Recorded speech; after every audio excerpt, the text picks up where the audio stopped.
The anime begins by introducing Ryota Sakamoto, a 22-year-old unemployed young man who spends his days playing an online battle royale game called Btooom. In this game, players team up to eliminate opposing teams. However, there are no traditional weapons involved. Players use 8 types of bombs and a sonar device to locate enemies. The team that survives until the end is declared the winner. While Sakamoto isn't well known in the real world, he is highly respected within the game due to his exceptional skills. He ranks in the global top 10 and holds the title of Japan's #1 player. One day, Sakamoto becomes furious with his mother after she submits a job application on his behalf to a local department store. He angrily declares that he has no intention of working there and decides to leave home. However, before he gets far, 2 mysterious men approach him. The next morning, Sakamoto wakes up to find himself hanging from trees, suspended by a parachute. He is bewildered and has no memory of how he ended up in a forest. His confusion grows when he notices a shard of glass embedded in his hand. At first, Sakamoto suspects he has been kidnapped. Strangely, though, his bag remains intact, filled with his belongings. He also finds a small pouch and some food supplies. Determined to understand what is happening, he begins to explore the forest in search of help. Before long, he arrives at a beach and realizes he is stranded on a deserted island. While piecing together the events, Sakamoto examines the pouch he found. Inside, he discovers several small, peculiar items. Accidentally pressing a button on one of them, he activates a countdown timer. Sensing danger, he quickly throws the item away, only to watch in shock as it explodes. It dawns on Sakamoto that the items in the pouch are bombs. As he prepares to leave, he spots someone approaching from the distance. Overjoyed, he calls out to the person, only to have a bomb thrown at him in response. Luckily, Sakamoto escapes unharmed. At that moment, he realizes that the situation eerily mirrors the game he plays. Without hesitation, Sakamoto runs and hides. However, the man easily tracks him down. Hoping for answers, Sakamoto asks how they ended up on the island. Instead of responding, the man laughs and throws another bomb, injuring Sakamoto's hand. Even after Sakamoto surrenders, the man continues his assault. Realizing that negotiation is futile, Sakamoto hides in the bushes. As the man gets closer, the shard of glass embedded in Sakamoto's hand begins to glow. He quickly deduces that the glass is a radar, explaining how the man has been able to track his location so easily. Sakamoto also realized that the man's bombs would explode on impact, unlike his own bombs, which used a countdown timer. As a result, everything about this situation mirrored the game Sakamoto played so often. As the man prepared to throw another bomb, Sakamoto leapt into the sea. The man laughed, believing he had won. However, unbeknownst to him, Sakamoto had planted a bomb on the cliff's edge. The explosion instantly destroyed the man. At the same time, Sakamoto tried to convince himself that his actions were justified, as they were done in self-defense. The scene then showing Himiko, a high school girl who also found herself trapped on the island. Like Sakamoto, Himiko was a fan of the game Btooom and coincidentally was quite close to Sakamoto in the game. However, they had never met in real life. Himiko admired Sakamoto as the best player in Japan. Unlike Sakamoto's isolated life, Himiko was popular at school and had many friends, partly due to her mixed heritage. One day, one of Himiko's friends received a mysterious letter. The letter asked the recipient to write down the name of someone they wanted to disappear in exchange for a sum of money. Upon reading this, Himiko and her friends dismissed it as a meaningless prank. After school, Himiko introduced her 3 friends to some upperclassmen who were popular as members of a school band. Coincidentally, the upperclassmen lived in the same boarding house as Himiko. She then asked her friends to head home with the boys while she went to buy some snacks. When Himiko later followed her friends to the boarding house, she was horrified to discover that her 3 friends had been assaulted by the boys, who then attempted to harm her as well. Fortunately, Himiko managed to escape and reported the incident to the police. The perpetrators were arrested, but her friends decided to move away and end their friendship with her. Filled with anger, one of Himiko's friends cruelly said that it would be better if Himiko disappeared. Himiko began to think that everything happening to her was punishment for what had happened to her friends. Later, Himiko met 3 other men who were also stranded on the island. One of them reassured her that they were not enemies and that she didn't need to fear them. They claimed to have searched the area but found no signs of life. One of the men, Miyamoto, suggested they either wait for a ship to pass by or play the game as instructed. However, Isamu opposed the idea, refusing to participate in the game. Soon after, a heated argument broke out between Miyamoto and Isamu, escalating as they prepared their bombs to attack each other. Akechi, another member of the group, intervened and urged them to calm down. He proposed that they collect all their bombs and appoint a leader to safeguard them and avoid suspicion. In the end, they agreed to make Himiko the leader. However, Himiko believed they had chosen her because she seemed the weakest among them. Not long after, they spotted a plane dropping something into the forest. The group quickly rushed to investigate and discovered a bag filled with a generous supply of food. Without hesitation, they began eating ravenously. However, Isamu, who arrived shortly after, was furious at their carelessness. He scolded them, emphasizing the need to ration the food as much as possible. Before Isamu could finish his lecture, Miyamoto suddenly slit his throat from behind, killing him instantly in a pool of blood. Himiko and Akechi were left in shock, unable to utter a word. That night, Akechi suggested to Himiko that they escape from Miyamoto in secret. They took all the bombs and food supplies they had gathered and fled into the forest. While resting, Akechi noticed through his radar that Miyamoto was tracking them. Without wasting any time, they ran as fast as they could, eventually reaching a rope bridge. In short, Himiko cautiously stepped onto the bridge, but Akechi hesitated, terrified of crossing it. At the same time, Miyamoto caught up to them. In a panic, Akechi threw one of his bombs at Miyamoto and then dashed across the bridge. Unexpectedly, the bomb released a toxic gas capable of melting anything it touched. Miyamoto, unwilling to take the risk, retreated. After the incident, Akechi told Himiko to prepare herself, as they had no choice but to fight to survive on the island. He bluntly stated that it was a matter of killing or being killed. Himiko was shocked by his words and insisted that she had no intention of killing anyone. Himiko tried to break free by striking Akechi, who was holding her arm. She then used her stun gun to incapacitate him temporarily and took the opportunity to escape and hide. However, Akechi regained consciousness and managed to find her hiding spot. Consumed by uncontrollable desires, Akechi attempted to assault her. Helpless and unable to fight back, Himiko made a desperate move. She activated her time-based bomb, intending to detonate it and take both their lives. Akechi, panicking, fled in terror. Seizing the moment, Himiko threw the bomb at him, which exploded and killed Akechi instantly. Later, while washing herself at a river, Himiko was startled when Sakamoto appeared nearby. Without hesitation, Himiko ran away. Sakamoto attempted to track her using his radar, but instead of finding her, he encountered a middle-aged man relieving himself behind some bushes. The man introduced himself as Tara. After hearing that Sakamoto had no memory of what happened, Tara explained his own situation. He recounted how he was abducted by a mysterious man and woke up in a cargo plane filled with strangers. Armed guards monitored them closely. A man then appeared on a screen inside the plane and announced that they would be sent to an uninhabited island in the Pacific Ocean. Their task was to kill each other using the different types of bombs provided to them. Each person was given only 8 bombs, and the radar attached to their hands could only be removed upon their death. Not only that, to escape the island, they needed to collect 8 radars, meaning they had to kill 7 others. The announcement enraged everyone on the plane, but they were powerless against the guards' weapons. Amid the fear and chaos, Sakamoto boldly stood up and opposed the deadly game. However, he now had no memory of what transpired on the plane. Tara explained that Sakamoto had been quite noticeable during the events on the plane. It even seemed like Sakamoto recognized the man on the screen. However, the guards immediately restrained Sakamoto and stunned him with a high-voltage stun gun, likely causing the memory loss he was experiencing.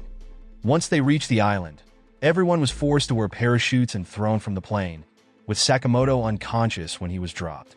After hearing all this, Sakamoto realized that the rules they were given mirrored the mechanics of the Btooom game he played. He strongly suspected that Tyrannos, the game's developer, was behind their abduction. This theory was supported by Terra's observation that Sakamoto seemed to recognize the man on the screen. Sakamoto recalled applying for a job at Tyrannos, only to be rejected. Now he was determined to uncover why they had been sent to this island. Terra suggested they work together to find an alternative way off the island, as he couldn't bring himself to kill anyone. Sakamoto agreed, but only on the condition that Terra showed him his type of bomb. Terra refused, arguing that it would ruin the trust between them unless they both revealed their bombs. Realizing Terra was clever, Sakamoto relented and agreed to cooperate unconditionally. Soon after, they noticed a plane dropping several supply parachutes. Wasting no time, Sakamoto headed toward the nearest parachute. Unfortunately, he was too late, as a woman had already reached it. Suddenly, a bomb set as a trap around the parachute detonated, killing the woman instantly. Moments later, a man appeared and took the woman's radar and supplies. The scene shocked Sakamoto. Had he been faster, he would have met the same fate. He deduced that the man had arrived earlier and set the trap. Despite this grim event, Sakamoto and Terra decided to check the other parachutes nearby. The scene then showing a boy named Kira, who had a dark past. He had been arrested for murdering and assaulting 3 women and had run away from home to escape his abusive father. Despite his numerous crimes, a skilled lawyer named Natsume agreed to defend him. However, Kira, his father, and Natsume were now among the people brought to the island. Coincidentally, they came across the same supply parachute that Sakamoto had seen earlier. The parachute was caught in the trees, and Kira's father harshly ordered him to bring it down using his bomb. Once they retrieved the supplies, Kira's father refused to share, enraging Natsume, who was powerless against the man's threats. The father's domineering behavior also infuriated Kira. Sensing Kira's defiance, the father grabbed him violently. Reaching his breaking point, Kira placed his bomb on his father's body, instantly obliterating most of the man's torso. Rather than feeling remorse, Kira laughed maniacally, displaying psychopathic tendencies. Unable to tolerate Kira's behavior any longer, Natsume decided to leave him behind. Later, Sakamoto and Terra arrived at the scene and encountered Kira. Sakamoto was puzzled as to why Kira didn't appear on his radar. He quickly realized that the radar could only detect people who were moving. Kira demanded their obedience, threatening to make them meet the same fate as his father. Seeing Kira's growing madness, Sakamoto and Terra decided to leave. Unfortunately, Terra tripped and twisted his ankle, leaving them in a precarious situation. At first, Terra urged Sakamoto to leave him behind and escape, but Sakamoto refused to abandon him. Sakamoto instructed Terra to stay still and avoid moving while he distracted Kira, who was still chasing them. Using their radars, Kira and Sakamoto began tracking each other. When Kira pinpointed Sakamoto's location, he hurled several bombs in that direction, but Sakamoto managed to take cover behind some rocks. At the same time, one of Sakamoto's preset bomb traps exploded, narrowly missing Kira. However, Sakamoto faced his own danger when one of Kira's powerful bombs latched onto his bag. Reacting quickly, Sakamoto threw his bag as far away as possible.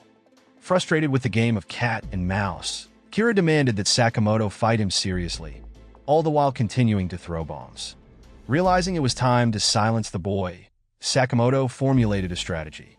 Soon after, Sakamoto moved stealthily through the bushes, circling around Kira. Strangely, Kira couldn't detect Sakamoto's location on his radar. Apparently, Sakamoto had discovered Kira's habit of activating his radar only after throwing a bomb. By activating his radar simultaneously, Sakamoto neutralized the tracking effect, rendering himself invisible.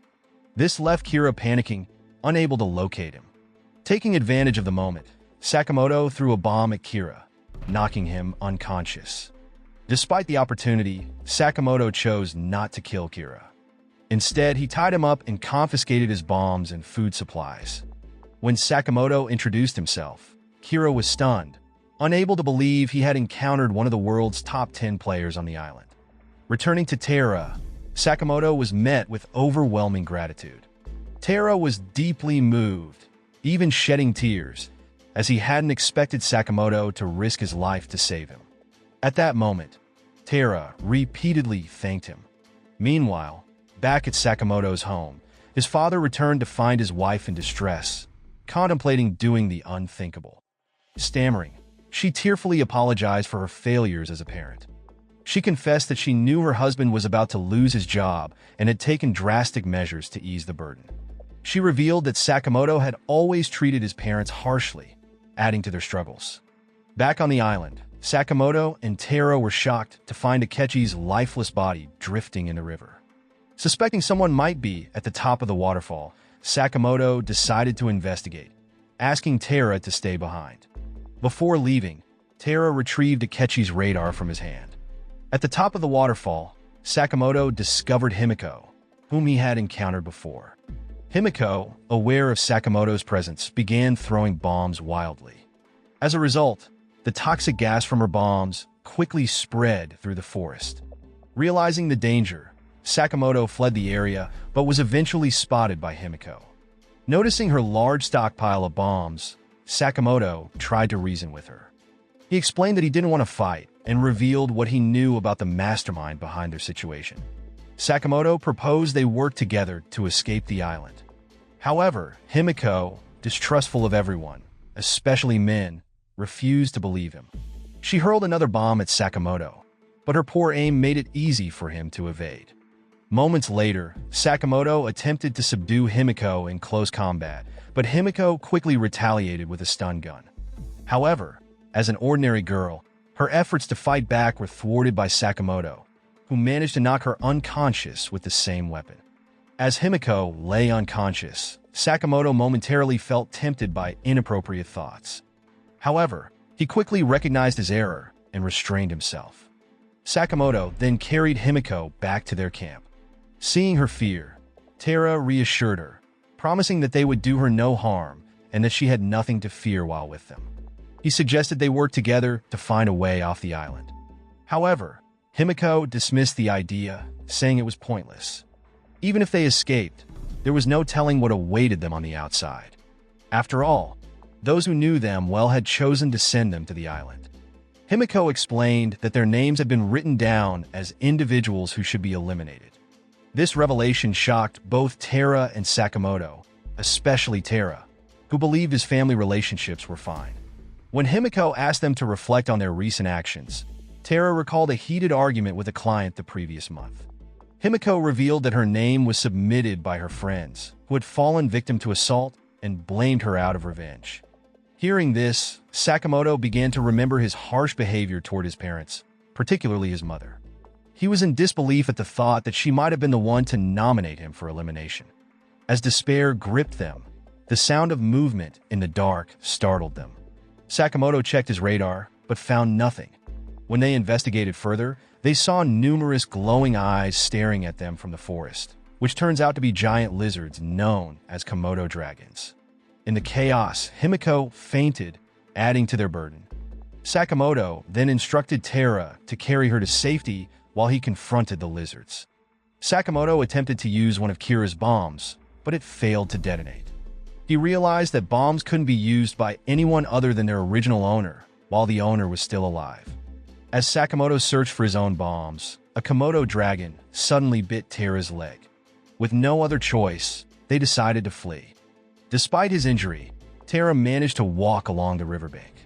During their retreat, Tara confessed that while he was kind to his family, he acted like a monster at work, exploiting legal loopholes for personal gain.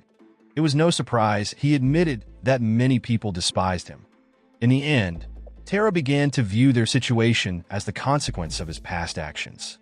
As they talked, the Komodo dragons returned, chasing them once again. In a panic, Tara ran as fast as he could, while Sakamoto, carrying Himiko, was forced to take a different path. Sakamoto later tried to locate Tara in the dark forest, but couldn't find him on his radar. This absence led Sakamoto to suspect that Tara might have abandoned them, especially since he was carrying all their supplies and bombs. In the midst of his despair, more Komodo dragons emerged from the forest, preparing to attack. Suddenly, a drone-like bomb exploded, killing the creatures.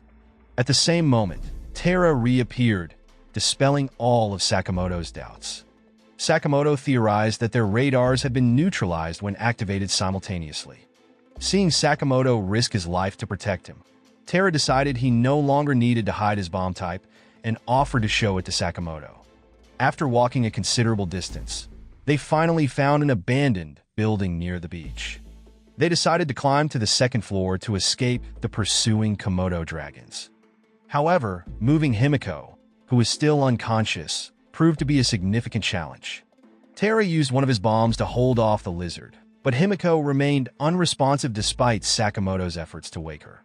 Sakamoto suddenly had an idea. He climbed to the second floor and threw one of Himiko's bombs into the forest. The toxic gas from the bomb successfully drove the Komodo dragons away. It turned out that Sakamoto only needed to use Himiko's hand to activate her bombs. The next morning, Terra began feeling severe pain from the Komodo dragon bite on his leg, which had become infected. At the same time, Tyranno's workers as seen monitored Sakamoto and his group through CCTV screens. Back at the building, Sakamoto accidentally saw a cosplay photo of Himiko on her phone and recognized the character she was portraying. When Sakamoto asked for her name, Himiko became furious and angry. She declared that she didn't want to work with Sakamoto and Terra because she no longer trusted men. In the midst of their argument, a radar signal suddenly detected their location. Sakamoto asked everyone to stay silent, and still while he went to divert the attention of whoever was tracking them. As he entered the forest, a large man suddenly attacked him with a knife, and it was Miyamoto. Acting quickly, Sakamoto tried to flee, but Miyamoto easily kept up with him. Sakamoto threatened Miyamoto with a bomb and proposed working together to escape the island. However, Miyamoto showed no interest in the offer. As Sakamoto attempted to escape, someone threw a bomb that knocked him to the ground, allowing him to be captured. The person who had thrown the bomb was Natsume, now an ally of Miyamoto. While they were distracted, Sakamoto used a stun gun on Natsume and managed to escape. However, Miyamoto appeared unfazed, having intentionally let Sakamoto go. He had overheard Sakamoto accidentally mention that he wasn't alone. In short, Sakamoto returned to the hideout and recounted everything to Himiko and Terra, including the fact that all his bombs had been taken. Panicked, Himiko tried to leave the hideout, but Miyamoto suddenly appeared, blocking her path. As a former mercenary, tracking Sakamoto's movements had been an easy task for Miyamoto. As a result, Himiko was shocked to see Miyamoto again. Sakamoto then bravely confronted Miyamoto, pointing his stun gun at the large man and demanding that he leave them alone. Sensing an opportunity, Terra tried to attack Miyamoto from behind. However, Miyamoto quickly evaded the attack and retaliated by severing Terra's fingers. He then kicked Sakamoto, sending him tumbling down. Fortunately, Sakamoto survived thanks to a tree branch that broke his fall. When Sakamoto climbed back to the hideout, he found it empty except for Terra, writhing in pain. All their bombs and food supplies had been taken. Sakamoto was overwhelmed with guilt and frustration. However, his attention shifted when he discovered Himiko's phone left behind. Seeing her name on the screen, he realized that Himiko was the person he had been playing games with all along.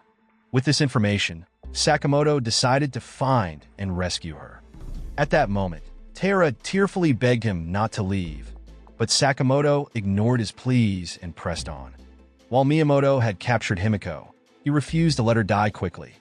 Instead, he cruelly cut her arm, intending to let her bleed out slowly.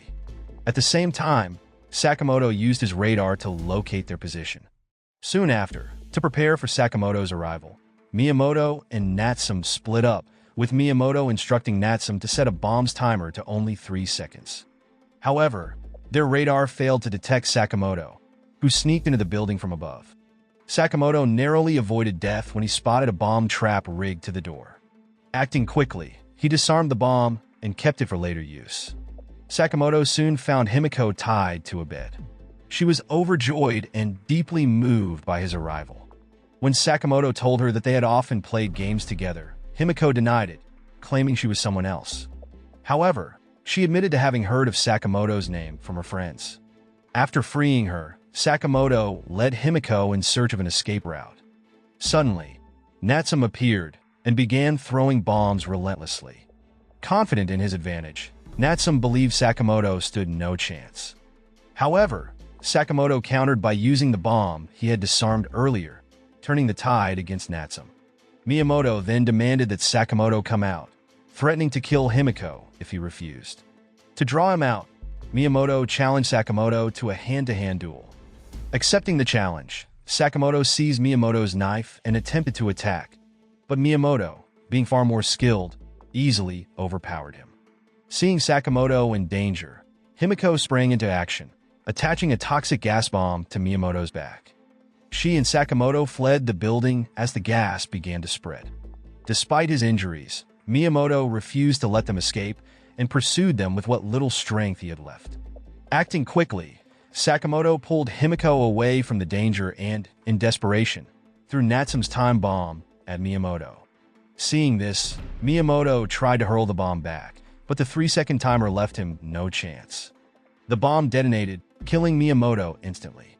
Unexpectedly, the entire incident was broadcast live, watched by many through a large screen. After ensuring the building was secure, Sakamoto and Himiko decided to stay there for the night. They didn't want to risk traversing the forest in the dark to return to Terra. They would wait until dawn to plan their next move. Later, while sleeping, Himiko suddenly woke up to the sight of a terrifying figure approaching her. Startled, she watched as the figure quickly fled upon realizing she was awake. Sakamoto immediately checked the area using his radar, but found no trace of anyone. Despite this, Himiko insisted that she wasn't imagining things. The figure had even shown a flashlight in her face, preventing her from clearly seeing who it was. While searching the building, they noticed a light coming from another structure nearby. With no other option, Sakamoto decided to investigate. Upon entering the building, he discovered a room that appeared to be inhabited. Suddenly, a woman attacked him from behind with a sickle. However, Sakamoto managed to dodge her strike and even disarmed her. Sakamoto was shocked to see that the woman was missing her left hand along with her radar, which explained why she hadn't appeared on his device. After regaining consciousness, the woman struggled upon seeing Sakamoto. Himiko stepped in, asking Sakamoto to give the woman some space. Calmed by Himiko, the woman, Shiki, cautiously asked what they wanted. Himiko assured her they didn't intend to harm her and only wanted information about the island. Shiki revealed that she had been sent to the island 6 months earlier. Before arriving, she had worked as a nurse at a hospital. One day, a malpractice incident occurred during an operation led by Masahito, a doctor Shiki greatly admired. To protect him, Shiki altered the medical records related to the incident. However, Masahito betrayed her, scapegoating Shiki and blaming her entirely for the mishap. Left to face the public's wrath alone, Shiki was devastated. Shortly after, Shiki received a letter asking her to name someone she wanted eliminated. Driven by anger, she wrote down Masahito's name. However, someone holding a grudge against Shiki also submitted her name. As a result, both she and Masahito were sent to the island together. Knowing this, Masahito convinced Shiki to work with him to collect 14 radars and escape the island. Initially, Shiki agreed to cooperate, but after they collected 6 radars, Masahito betrayed her, attempting to kill her. Fortunately, the bomb he used failed to kill her, only destroying her left hand. Masahito then took Shiki's radar pieces and left in a helicopter. Shiki then warned Himiko to be cautious and not trust Sakamoto completely, as their partnership would be tested once they collected 6 radar pieces. Himiko shared Shiki's story with Sakamoto, which inspired him with an idea. Instead of collecting 14 radars for 2 people, they would gather only 7 for 1 person. When the helicopter arrived, they would threaten the pilot to take both of them off the island. Sakamoto believed their escape plan could work if they stuck together. The next morning, they returned to Terra using a safer route that Shiki had shown them. Meanwhile, elsewhere, Terra was being treated by none other than Masahito, who had been sent back to the island. Upon reaching Terra's location, Sakamoto and Himiko were stunned to see him with Masahito.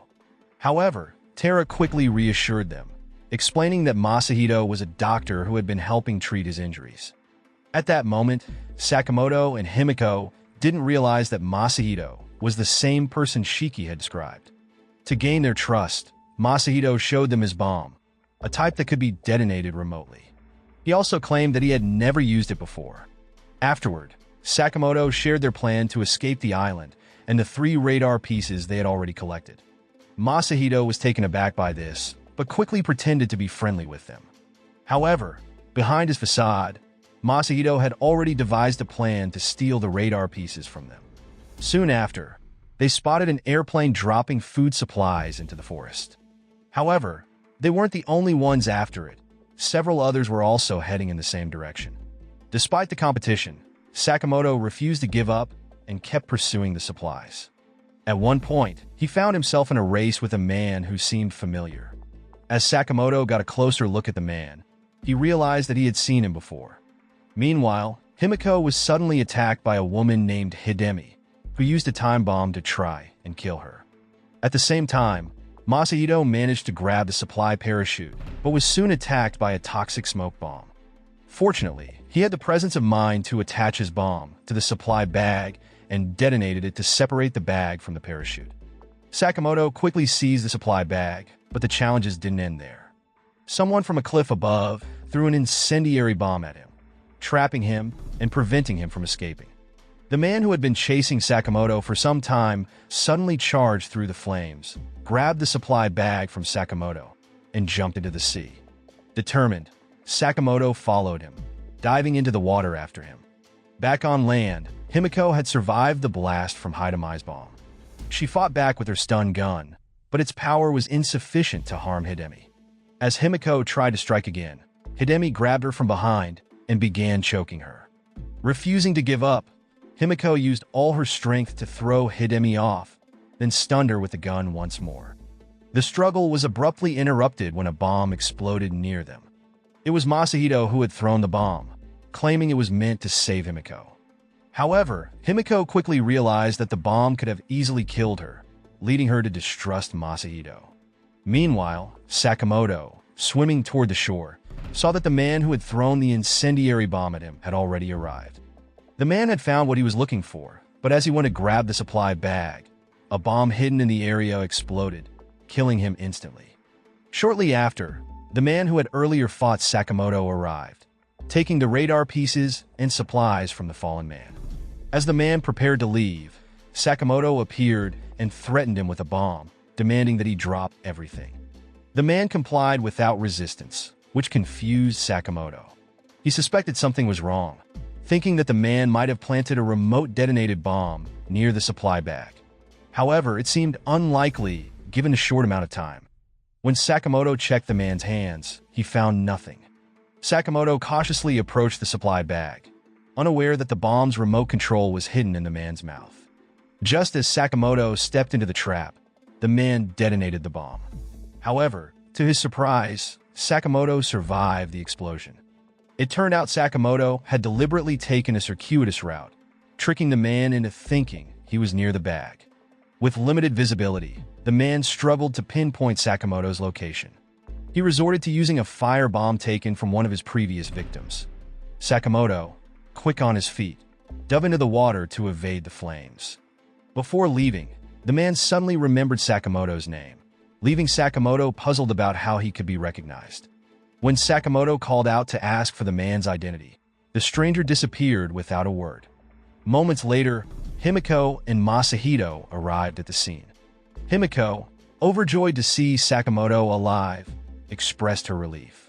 In contrast, Masahito was visibly annoyed about losing the supplies they had been chasing. Elsewhere, the man who had fought Sakamoto was revealed to be working with Hidemi. After reflecting on the encounter, Sakamoto realized the man was Nobutaka Oda, a former high school classmate. Oda had been a brilliant and admired student, especially among the girls, unlike Sakamoto, who had been more reserved. Strangely, despite their differences, Oda was friendly and often chatted with Sakamoto, leading to a close bond between them. One day, Sakamoto confided in Oda about his feelings for a girl in their class named Aiko, though he lacked the courage to confess. Oda encouraged Sakamoto to act while he still had the chance, advising that those who made the first move always won.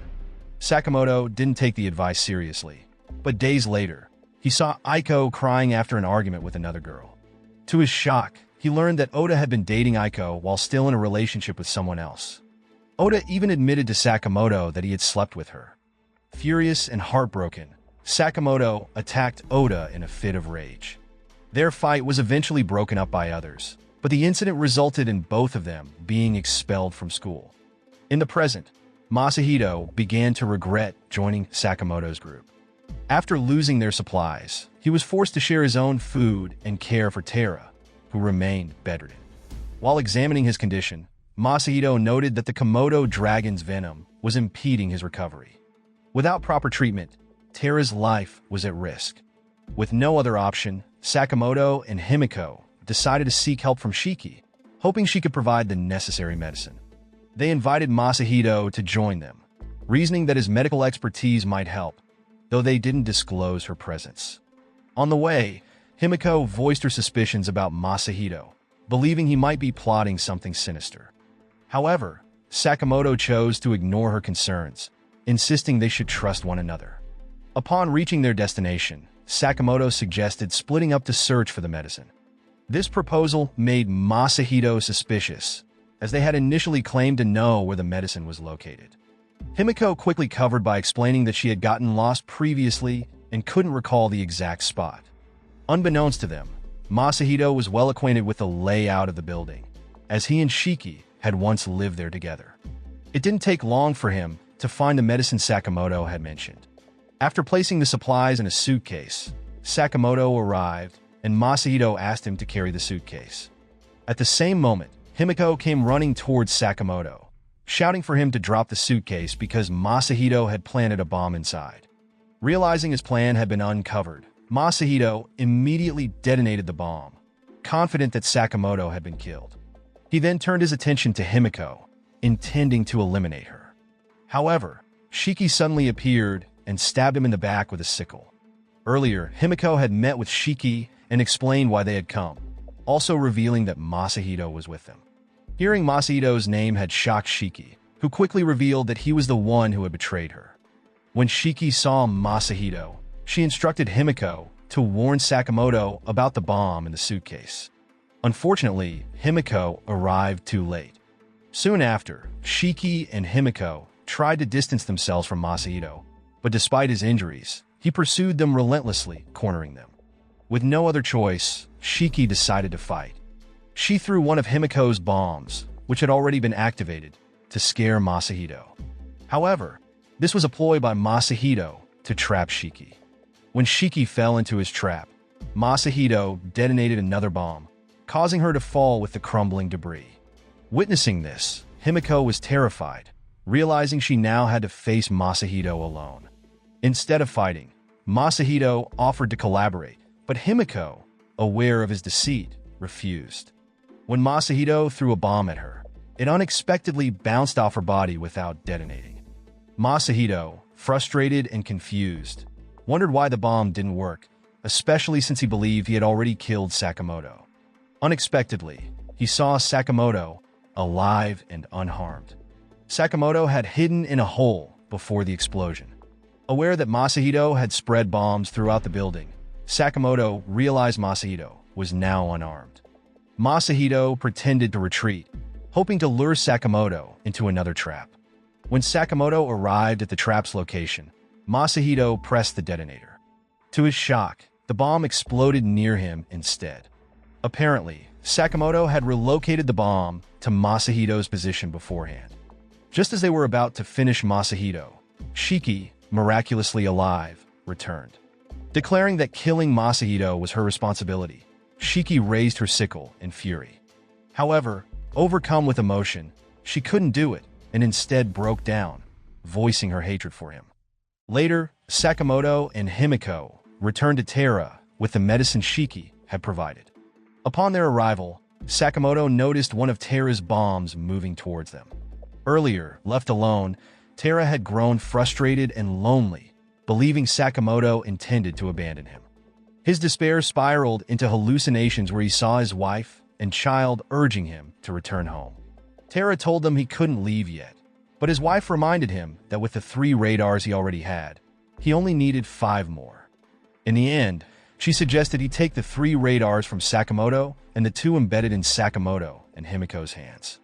Lost in his delusions, Tara resolved to kill them both.